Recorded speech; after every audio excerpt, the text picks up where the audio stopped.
ओम नमो नारायणाय। प्रस्तुत प्रसंग श्री लिंग महापुराण से लिया गया है।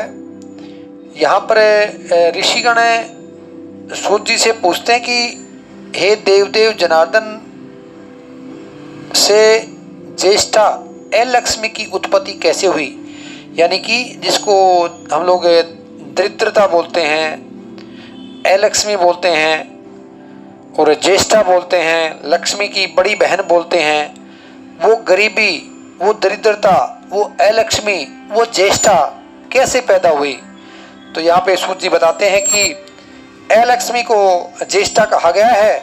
और जिस टाइम समुद्र मंथन हुआ था तो समुद्र मंथन के समय, अमृत की उत्पत्ति के समय पे महाभयंकर विष निकलने के पश्चात पहले वे ज्येष्ठा अशुभ लक्ष्मी पैदा हुई थी।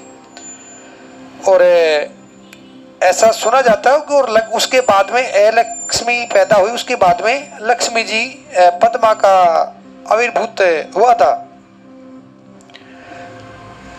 तब लक्ष्मी जी के विवाह से पहले ही दुसै नामक एक मुनि थे, तो उस अशुभा ज्येष्ठा के साथ में मतलब लक्ष्मी जी का दुसै मुनि के साथ में विवाह कर दिया। और जहाँ पे वो दुसै मुनि जाते थे वहाँ पे क्या ना वेद ध्वनि होती थी और हवन होता था, यज्ञ अनुष्ठान चल रहे थे। तो सूत जी कहते कि हे विप्रो, जिस स्थान पर विष्णु तथा महात्मा शिव के नाम का घोष, वेद ध्वनि होती थी, हवन का धूम दिखता था, अंगों में भस्म धारण किए हुए लोग रहते थे, वहां पर वो लक्ष्मी बड़े डर की, उसको डर लग गया, भयातुर होकर के और दोनों कान बंद कर लिए और इधर उधर भागने लगी। तो ये सब देख करके दूसरे मुनि को बड़ा दुख हुआ और सोचे ये तो कहाँ मेरे साथ में आ गई। ऐसा बोलते कि वो मन में ऐसा उनको ऐसा लगा। तो ऐसा वो मन में सोच रहे थे तो उनको मार्कंडे जी दिखाई दिए। मार्कंडे मुनि बहुत बड़े विद्वान ऋषि थे, तो मार्कंडे मुनि दिखाई दिए। तो दूसरे मुनि उन मार्कंडे जी के पास पहुंच गए और मुनि को प्रणाम किया। और दूसरे मुनि कहते कि भगवान, मेरी ये भार्या है, मेरे साथ कैसे रहेगी? बोला मैं तो अभी सुबह शाम संध्या वंदन करने वाला, हवन यज्ञ करने वाला, और ये तो उस हवन यज्ञ को देख करके भाग जाती है। मैं क्या करूं इसका, इस भार्या के साथ मैं इसके साथ कैसे रह पाऊंगा? तो यहाँ पे मार्कंडे मुनि कहते हैं भाई ये तो ज्येष्ठा हैं, लक्ष्मी हैं, और आपको मैं ऐसी जगह बताता हूँ वहाँ पे आप मत जाओ। तो कैसी जगह बताते हैं जहाँ पे दूसरे मुनि को सलाह देते हैं कि वहाँ पे मत जाओ, यानी कि वहाँ पे लक्ष्मी को लेकर के दूसरे मुनि नहीं जा सकते, वहाँ पे लक्ष्मी नहीं जा सकती। कहाँ पे नहीं जा सकती? जहाँ पे भगवान रुद्र के भक्त हों, भगवान नारायण के भक्त हों, जहाँ पे भगवान नारायण रहते हो, वहाँ पे आप मत जाओ। जहाँ पे गोविंद, वासुदेव, जनार्दन, रुद्र रुद्र रुद्र शिव का बार बार नाम लिया जा रहा है, हे महादेव हे महादेव हे महादेव, ऐसा करने वाले लोग हैं। हे उमापति हे हिरण्यपति, ऐसा कहने वाले लोग हैं। ऐसे जो ब्राह्मण क्षत्रिय वैसे शूद्र नित्य वैसे बोलते हैं, उनके घर पे और उनके स्थानों पे आप प्रवेश मत करना। नारायण हर्षिकेशु पुंडरीकाक्ष माधव अच्युतानंद गोविंद वासुदेव जनार्दन रुद्र रुद्रेति रुद्रेति शिवाय जय नमो नमः नमः शिवत्राय शंकरायति सर्वदा। बोलते हैं कि यहाँ पे जाओ, भगवान का जो नाम चल रहा है वहाँ पे मत लेके जाओ, आप मत जाओ मत उसको। जहाँ पे स्वाहा हो रहा है, जो लोग नित्य वेदों का अध्ययन कर रहे हैं, नित्य क्रम पूजा पाठ हो रही है, जहाँ पे वासुदेव जी की पूजा हो रही है, उस जगह को आप त्याग दो। और जिस घर में अग्निहोत्र हो रहे हैं, शिवलिंग का पूजन होता है, जहाँ पे वासुदेव जी हैं, बाल गोपाल का निवास है, वो भगवती चंडिका की मूर्ति है और देवी जी विराजमान है, उस घर में आप मत जाओ। और जहाँ पे जो वैदिकों ब्राह्मणों, जहाँ पे गौओं की पूजा होती है, गुरुओं की पूजा होती है, अतिथियों और रुद्र भक्तों की नित्य पूजा करते हैं, उसके पास मत जाओ। तो दूसरे मुनि बोलते हैं कि जिस स्थान पे मेरा प्रवेश हो, आप वो बात तो मुझे बताओ। आपने ये तो बता दी वहां मत जाओ वहां मत जाओ, तो मैं जाऊं कहाँ पे, वो बात बताओ। तभी क्या बोलते हैं मार्कंडे जी, बोला जिस घर में वैदिकों की, द्विजों मतलब ब्राह्मणों की, गौओं की, गुरुओं की, अतिथियों की पूजा नहीं होती है, यानी कि जहां पे ब्राह्मण, गो, गुरु, संत, महात्माओं का आदर सत्कार नहीं होता वहां पे, और जहां पर पति और पत्नी एक दूसरे का विरोध करते हो, जहां पर तू मैं होती रही हो, पति पत्नी का झगड़ा होता हो, पति पत्नी के बीच में कलेश हो रहा हो, बोला उस घर में अपनी पत्नी को लेकर के, अपनी भार्या को लेकर के, इस अलक्ष्मी को लेकर के, और बिल्कुल निर्भय होकर के अपनी भार्या के साथ प्रवेश कर जाओ। जहां पर देवाधिदेव महादेव की निंदा होती हो, जहां पर वासुदेव की भक्ति नहीं हो, तो जिस घर में जप, होम, हवन, यज्ञ नहीं होते हो, जिस घर में भस्म धारण करने वाले व्यक्ति ना हो, जहां पे चतुर्दशी और कृष्ण पक्ष की अष्टमी तिथि को भगवान रुद्र का पूजा नहीं होते हो, चतुर्दशी के दिन महादेव की पूजन नहीं होती हो, और जहां पे शिव को नमस्कार नहीं है, शिव को नमस्कार और कृष्ण भगवान को नमस्कार नहीं होता है, ऐसे लोगों के पास तुम चले जाओ। जहां पे गुरु की पूजा नहीं होती हो, जहां पे श्राद्ध कर्म नहीं होता हो, बोला मारा तो पित्र से कोनी, जिस घर में पित्र, ऐसे लोग बोलते हैं कि हमारे तो पित्र ही नहीं है, तो जिस घर में श्राद्ध नहीं निकलता हो उस घर में आप अपनी भार्या को लेकर के चले जाओ।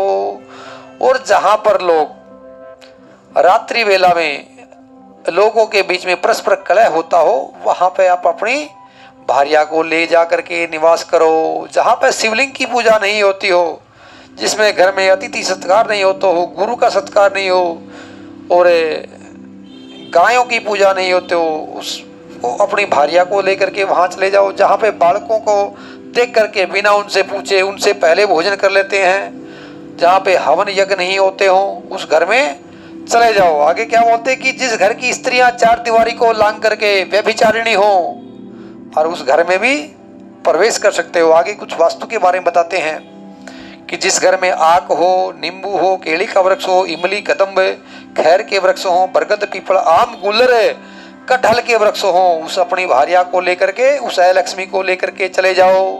जहां पर कौवों का निवास हो, जहां पर 3 गाय हो, 5 भैंस हो, और जिस घर में प्रेत रूपा डाकिनी काली प्रतिमा स्थापित हो, और जहां पर भैरव मूर्ति हो, वहां तुम अपनी पत्नी के साथ प्रवेश कर जाओ। और जहां पर भगवान हरि के नामों को उच्चारण नहीं होता हो, उस घर में भी प्रवेश कर जाओ।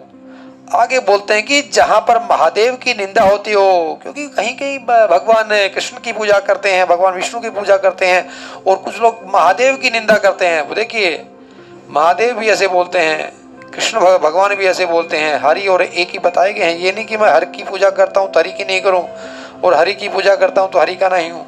तो जहाँ पे भी भगवान श्री कृष्ण की या महादेव की निंदा करने वाले लोग हों, उस घर में प्रवेश कर जाओ।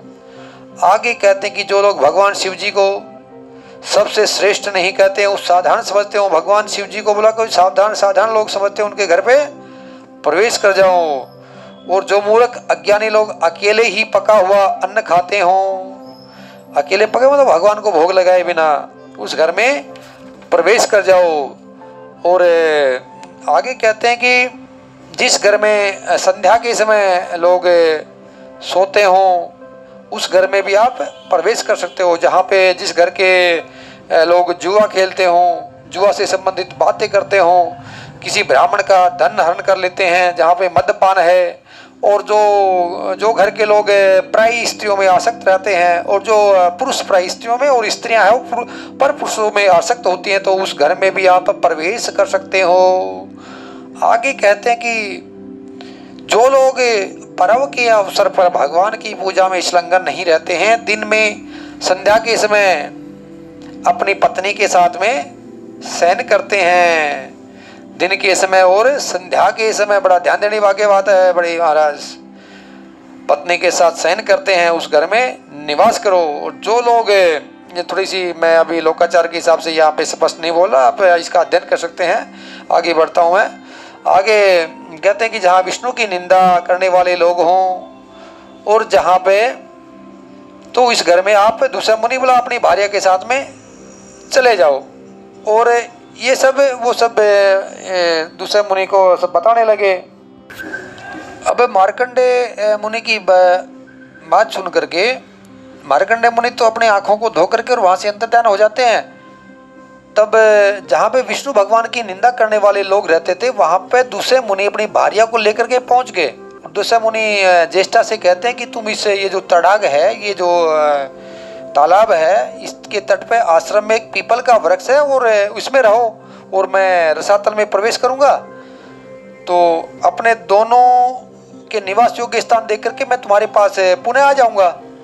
तो ऐसा कह करके ज्येष्ठा ने उनसे कहा कि महाभाग मैं यहाँ पे क्या खाऊंगी, मुझे कौन बलि प्रदान करेगा। बोला मैं पीपल में तो रह जाऊंगी लेकिन मेरे को कोई कुछ भोजन पानी की व्यवस्था होगी क्या। तो ऐसी बात सुन करके उस मुनि ने कहा कि जो स्त्रियां भोज्य पदार्थों तथा पुष्प धूप के द्वारा तुम्हारा पूजन करती है उस घर में तुम प्रवेश मत करना। मतलब पीपल में तो वो उसका स्थान बता दिया, लेकिन उसमें आगे ऐसा कह करके वो तो बिल मार्ग से और पाताल में चले गए। और वे मुनि आज भी उसे जल संस्त्र में निगमन और अशुभा लक्ष्मी ग्राम पर्वत आदि के बाह्य स्थानों में रह रही है। बाह्य स्थान मतलब जो बिल्कुल सुनसान जगह है वहाँ पे वो निवास करती हैं। वैसे कहीं कहीं बोलता है कि जो पीपल के वृक्ष में है तो वो पीपल का वृक्ष में बताती है उनको एक दिन का ही निवास स्थान बताया है जो रविवार के दिन, इसलिए रविवार के दिन है वो उसमें लक्ष्मी जी का वास बताया है। रविवार के दिन पीपल की पूजा नहीं होती है, बाकी दिनों में पीपल की पूजा करनी है। तो ऐसा ब्रह्म पुराण में भी वर्णन आता है। अभी संयोगवश वो लक्ष्मी जी ने भगवान विष्णु को लक्ष्मी जी के साथ में देख लिया। तो लक्ष्मी ने भगवान विष्णु से जनार्दन से कहा कि प्रभु हे महाबाहो, मेरे पति तो मुझे छोड़ करके इस बिल में प्रविष्ट होकर के और पाताल लोक में चले गए और मैं तो एक टाइप से अनाथ की टाइप में होगी। आप मुझे बताइए, मैं आज ही मेरे लिए आजीविका का बंदोबस्त करिए।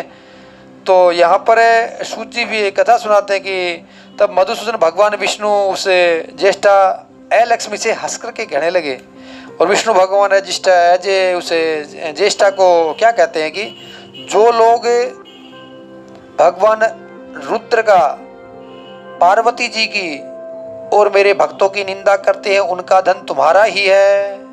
मतलब वो धनवान हो सकते हैं लेकिन भगवान रुद्र की, पार्वती की निंदा करते हो तो वो धन किसका हो गया? लक्ष्मी जी का। जो लोग महादेव की निंदा करके मेरा पूजन करते, महादेव की तो निंदा करते हैं, मेरी पूजा करते हैं, लक्ष्मी जी की पूजा करते हैं, तो वो धन मेरा नहीं होगा, वो धन उसका नहीं होगा, वो धन किसका होगा? लक्ष्मी जी तुम्हारा होगा। आगे कहते हैं कि जिनकी आज्ञा से, कृपा से मैं विष्णु तथा ब्रह्मा सदा क्रियाशील रहते हैं, उनका तिरस्कार करके जो लोग मेरा पूजन करते हैं वे मेरे विद्वेषी हैं। यानी कि जो भगवान रुद्र का, भगवान शिव का जो निंदा करते हैं तो उस घर में आप चले जाना।